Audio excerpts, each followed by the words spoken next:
Assalamualaikum kişiler kavim. Biz bugün marafet жасамақпыз, чтоб жұмыртқадан апылот жақсы шығу үшін. Сондықтан біз тауықтың клоака дейді ғой, жаңа құйрығын айналасын қырқамыз.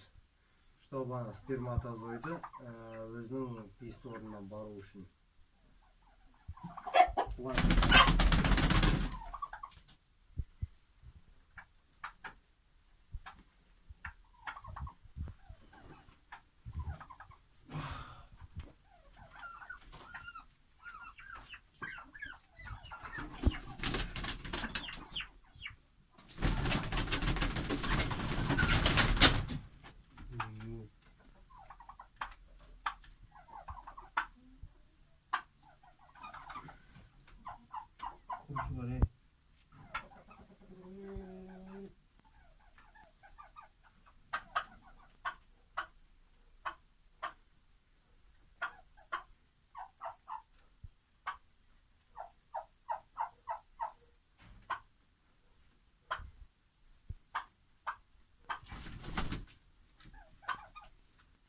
Басқан кезде таза болу үшін, таза апылот түсу үшін өз қырқу керек.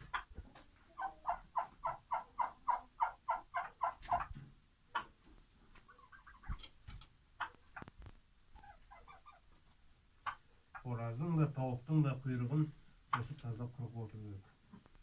Балапан жақсы алу үшін.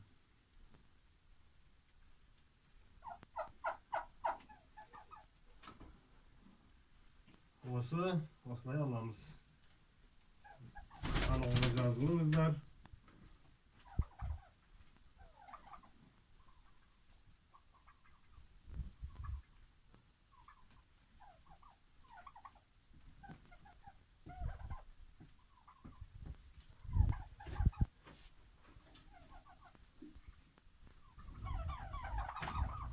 Бұлай болу керек қой.